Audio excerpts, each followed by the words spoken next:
नमस्कार प्यारे साथियों, स्वागत है आप सभी का हमारे यूट्यूब चैनल मैथ धमाल में। दोस्तों, इस वीडियो में हम लोग आज डिस्कस करेंगे हाई स्कूल के एक अध्याय जिसका नाम है त्रिकोणमिति का परिचय। तो चलिए बिना समय लिए वीडियो को शुरू करते हैं। जैसा कि नाम है त्रिकोणमिति, और त्रिकोणमिति से ज्ञात होता है कि त्रिकोणमिति त्रिभुज से संबंधित कोई चैप्टर होगा। हालांकि त्रिकोणमिति गणित की एक ऐसी शाखा है जिसके अंतर्गत हम लोग त्रिभुज की तीनों भुजाओं के मापों के बारे में अध्ययन करते हैं। तो चलिए सबसे पहले हम लोग किताब से ना शुरू करके हम लोग आज त्रिभुज से शुरू करेंगे कि त्रिभुज क्या होता है। तो चलिए शुरू किया जाता है। दोस्तों, हम लोग जानेंगे कि त्रिभुज क्या होता है। दोस्तों, त्रिभुज तीन भुजाओं से बंद वह आकृति होता है जिसमें तीन भुजाएं ए बी, बी सी, सी ए और तीन कोण होते हैं, जैसा कि कोण ए, कोण बी, कोण सी। और दोस्तों, कोई त्रिभुज तभी बनेगा जब उसकी दो छोटी भुजाओं का योग उसमें से उपस्थित बड़ी भुजा से अधिक होगी। इट मीन्स यदि जो छोटी छोटी भुजाएं दिख रही हैं त्रिभुज में ए बी और बी सी, यदि इनका योगफल ए सी से अधिक है तभी त्रिभुज बनेगा, वरना त्रिभुज नहीं बनेगा। और एक और क्राइटेरिया है कि त्रिभुज के तीनों कोणों का जो योगफल होना चाहिए वो 180 होना चाहिए। 180 से कम है तब भी नहीं बनेगा त्रिभुज, 180 से अधिक है तब भी नहीं बनेगा। यानी कि त्रिभुज में उपस्थित तीनों कोणों का योग 180 ही होना चाहिए। दोस्तों, अब हम लोग पढ़ेंगे त्रिभुज का प्रकार। दोस्तों, त्रिभुज को जो है दो प्रकार से बांटा जाता है।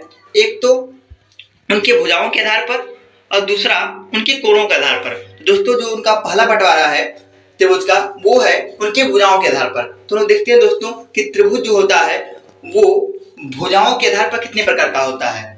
दोस्तों, त्रिभुज भुजाओं के आधार पर तीन प्रकार का होता है। पहला समबाहु त्रिभुज, दूसरा समद्विबाहु त्रिभुज, तीसरा विषमबाहु त्रिभुज। दोस्तों, अब हम लोग डिस्कस करेंगे कि समबाहु त्रिभुज, समद्विबाहु त्रिभुज, विषमबाहु त्रिभुज किसे कहते हैं। दोस्तों, जैसा कि नाम पहला है समबाहु त्रिभुज।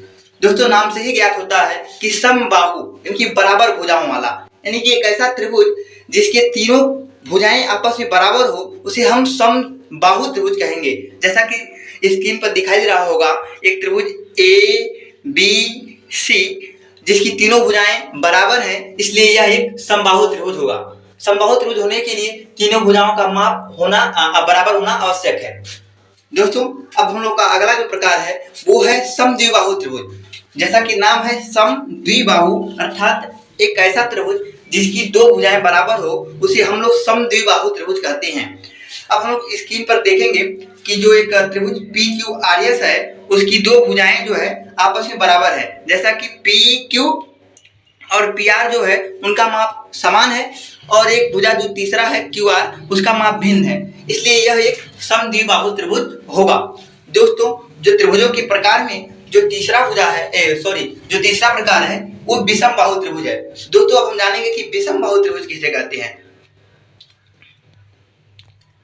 दोस्तों, एक ऐसा त्रिभुज जिसकी तीनों भुजाओं का माप भिन्न भिन्न हो, अर्थात तीनों भुजाएं आपस में बराबर न हो, उसे हम लोग जो कहते हैं वो है विषमबाहु त्रिभुज। जैसा कि आपको पहले भी स्क्रीन पर दिखाया गया होगा कि जो एक ऐसा त्रिभुज ए बी सी है जिसकी जो तीनों भुजाएं भिन्न भिन्न माप की हैं। किसी का माप ए है, किसी का माप बी है, किसी का माप सी है। ए बी सी से तात्पर्य है कि तीनों भुजाओं का माप अलग अलग है, इसलिए इसे हम लोग विषमबाहु त्रिभुज कहेंगे। दोस्तों, आशा करते हैं कि जो त्रिभुज का प्रकार हमने भुजाओं के आधार पर समझाया है वो आपको समझ में आया होगा। अब लोग अगला आधार देखते हैं कि त्रिभुजों को कोणों के आधार पर कैसे बांटा जाता है। तो चलिए देखते हैं। दोस्तों, त्रिभुजों को कोणों के आधार पर जो है भी तीन प्रकार में बांटा जाता है। जो कि पहला प्रकार है वो न्यून कोण त्रिभुज है, दूसरा है समकोण त्रिभुज, तीसरा है अधिक कोण त्रिभुज। दोस्तों, अब हम जानेंगे कि न्यून कोण त्रिभुज किसे कहते हैं। दोस्तों, एक ऐसा त्रिभुज जिसकी तीनों कोण न्यून कोण हो। अब न्यून कोण क्या होता है? ऐसा कोण जिसका माप 90 डिग्री से कम हो उसे हम लोग न्यून कोण कहते हैं। तो एक ऐसा त्रिभुज जिसके तीनों कोण न्यून कोण हो उसे हम लोग न्यून कोण त्रिभुज कहेंगे। अब आते हैं हम लोग बात करते हैं समकोण त्रिभुज। समकोण त्रिभुज क्या होता है? दोस्तों, एक ऐसा त्रिभुज जिसका कोई भी एक कोण अगर 90 डिग्री का हो उसे हम लोग समकोण त्रिभुज कहेंगे। जैसा कि स्क्रीन पर दिखाई दे रहा होगा कि पी क्यू आर का एक कोण जो क्यू है वो एग्जैक्ट 90 डिग्री का है, इसलिए हम लोग पी क्यू आर को समकोण त्रिभुज कहेंगे। अब जो हम लोग का अगला प्रकार है वो है अधिक कोण त्रिभुज। वो हम लोग का अधिक कोण त्रिभुज। दोस्तों अधिक कोण त्रिभुज एक ऐसा त्रिभुज होता है जिसमें त्रिभुज का कोई भी एक कोण 90 डिग्री से अधिक होता है। जैसा कि आप लोग देख सकते हैं जो त्रिभुज ए बी सी है उसका एक कोण जो हम लोग का बी है वो 90 डिग्री से अधिक है, वो 90 डिग्री से अधिक है, इसलिए हम लोग त्रिभुज एबीसी को अधिक कोण त्रिभुज कहेंगे। दोस्तों आशा करते हैं कि त्रिभुज और त्रिभुजों को प्रकार आपको बहुत बढ़िया से समझ आया होगा। अब हम लोग पाइथागोरस प्रमेय जानेंगे। दोस्तों पाइथागोरस एक गणितज्ञ थे जिन्होंने यह बताया कि एक समकोण त्रिभुज में बड़ी भुजा पर बने वर्ग का क्षेत्रफल अन्य दो भुजाओं पर बने वर्गों के क्षेत्रफल के योग के बराबर होता है। अर्थात यदि कोई समकोण त्रिभुज हो तो उसकी कर्ण पर जो बनता है वर्ग उसका क्षेत्रफल उसके अन्य दो भुजाओं यानी कि लंब पर बने वर्ग का क्षेत्रफल और आधार पर बने वर्ग के क्षेत्रफल के योगफल के बराबर होता है, जिसको हम निम्न प्रकार लिखते हैं कर्ण का स्क्वायर बराबर लंब का स्क्वायर प्लस आधार का स्क्वायर। इसी पंक्ति को इसी जो है हम लोग इक्वेशन को पाइथागोरस प्रमेय कहते हैं दोस्तों, जिसका यूज हम लोग समकोण त्रिभुज में अज्ञात एक भुजा के ज्ञात करने के लिए करते हैं। मान लो कोई त्रिभुज हमको जो है दिया गया है और वह समकोण है और उसकी दो भुजाएं हमको ज्ञात है और तीसरा भुजा हमको ज्ञात करना है, तब हम लोग वहां पाइथागोरस प्रमेय का यूज करेंगे। चलिए दोस्तों अब हम लोग फाइनली देर न करते हुए त्रिकोणमिति शुरू करते हैं। दोस्तों त्रिकोणमिति में जो पहला टॉपिक आता है वो है त्रिकोणमिति अनुपात। तो चलिए, जैसे हम लोग का परिवार होता है उसमें हम लोग के पिता होते हैं, माता होती हैं, हमारे भाई होते हैं, बहन होते हैं, उसी प्रकार हम लोगों ने त्रिभुजों के बारे में डिस्कस किया कि त्रिभुज में तीन भुजाएं होती हैं और उसके तीन कोण होते हैं और खासकर यदि वह समकोण त्रिभुज है तो उनके भुजाओं का नाम भी होता है। जैसे कि मैंने बताया कि थीटा के सामने वाली जो भुजा होती है लंब कहते हैं उसे हम। यदि थीटा ये ना हो करके थीटा यहाँ होता तो हम लोग लंब यहाँ नहीं लिखते, लंब हम लोग यहाँ लिखते लंब। तो थीटा के बदलने पर, थीटा के वेरी करने पर लंब और आधार बदलते रहते हैं, जबकि कर्ण जो है नियत रहता है। कर्ण हम लोग सदैव 90 डिग्री के सामने वाली भुजा को ही बोलेंगे। तो चलिए अब हम लोग जानते हैं कि कैसे कैसे जो है sine theta ten cosec sec cot का जो है संबंध बताया जाता है। तो चलिए हम लोग देखते हैं। दोस्तों आप लोग सोच रहे होंगे कि ये थीटा थीटा क्या कह रहे हैं। दोस्तों थीटा जिस प्रकार हम लोग का वर्णमाला होता है, अंग्रेजी वर्णमाला, हिंदी वर्णमाला, उसमें कुछ अक्षर होते हैं, तो उसी प्रकार ग्रीक में वर्णमाला होता है जिसका 8वां अक्षर थीटा होता है। अब सोचेंगे आप लोग कि हम लोग थीटा का प्रयोग क्यों करते हैं। दोस्तों किसी अज्ञात न्यून कोण के लिए हम लोग थीटा का प्रयोग करते हैं। जैसा कि समकोण त्रिभुज में एक कोण 90 डिग्री का होता है और दो कोण तो न्यून ही कोण होंगे, तो हम लोग दोनों कोणों में से किसी एक कोण को थीटा मान लेते हैं। मतलब उसका हमको माप नहीं मालूम होता है तो उसको हम लोग थीटा मान लेते हैं और थीटा मान के आगे की जो है बातों को डिस्कस करते हैं। और जैसा मैंने बताया आपको कि थीटा के सामने वाला जो भुजा होगा उसे हम लंब बोलेंगे।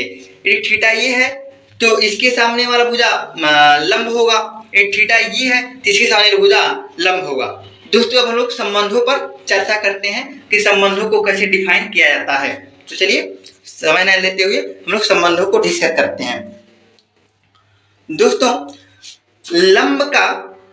लंब का जो संबंध कर्ण के साथ होता है उसे हम लोग साइन नाम देते हैं। यानी कि जो भी संबंध लंब का कर्ण से होता है उसे हम लोग साइन कहते हैं। अर्थात साइन थीटा बराबर होता है लंब बटा कर्ण। साइन थीटा बराबर होता है लंब बटा कर्ण। उसी प्रकार जब हम लोग आधार का संबंध कर्ण से बताते हैं, आधार का संबंध हम लोग जब कर्ण से बताते हैं तो जो संबंध डिफाइन होता है उसे हम लोग कहते हैं कास, उसे कहते हैं कास। अर्थात कास थीटा बराबर होता है आधार बटा कर्ण। मैंने बताया जब आधार का संबंध कर्ण से बताया जाता है तब उस संबंध को हम लोग बोलते हैं कास। क्या बोलते हैं? कास। चलिए हम लोग आगे का संबंध देखते हैं, जो कि है tan थीटा। जो कि है tan थीटा। दोस्तों, जब लंब का संबंध आधार से बताया जाता है, जब लंब का संबंध आधार से बताया जाता है, तो जो संबंध होता है उसे हम लोग बोलते हैं tan थीटा। और tan थीटा बराबर होता है लंब बटा आधार। दोस्तों, जैसा कि यदि हम जो है अपने पिता के पुत्र हैं, तो उसी प्रकार हमारे पिता हमारे पापा हैं, तो उसी प्रकार जैसे रेसिप्रोकल रिलेशन है, उसी प्रकार इन भुजाओं में भी रेसिप्रोकल रिलेशन होता है, जिसको हम लोग साइन का रेसिप्रोकल कॉसेक होता है, कॉस का रेसिप्रोकल सेक होता है और tan का रेसिप्रोकल कॉट होता है। चलिए हम लोग रेसिप्रोकल जो है रिलेशंस देख लेते हैं कि जो है व्युत्क्रम संबंध क्या होता है। जिस प्रकार लंब का संबंध मैंने कर्ण से बताया साइन थीटा, उसी प्रकार जो कर्ण का संबंध लंब से होता है उसे हम लोग बोलते हैं कॉसेक थीटा। अर्थात कॉसेक थीटा बराबर कर्ण बटा लंब। जिस प्रकार मैंने बताया है कि आधार का संबंध कर्ण से होता है कास थीटा, उसी प्रकार कर्ण का संबंध आधार से होता है सेक थीटा। अर्थात सेक थीटा बराबर कर्ण बटा आधार। आगे हमने बताया है कि जो संबंध लंब का आधार से होता है उसे हम लोग tan थीटा बोलते हैं। इसका व्युत्क्रम यदि हम लोग आधार का संबंध लंब से बताएं तो वह संबंध कहलाएगा cot थीटा। अर्थात cot थीटा बराबर आधार बटा लंब। दोस्तों, आशा करते हैं कि आपको जो है त्रिकोणमितीय अनुपातों को समझने में आसानी हुआ होगा। अब आशा करेंगे हम लोग नेक्स्ट वीडियो में त्रिकोणमिति का जो 8.1 है उसको लोग सॉल्व करें। दोस्तों, आप लोग अगले वीडियो के लिए वेट कीजिए और मैं आशा करूंगा कि आप लोग त्रिकोणमितीय अनुपात याद ही करके आएंगे। दोस्तों, इस वीडियो में बस इतना ही। धन्यवाद।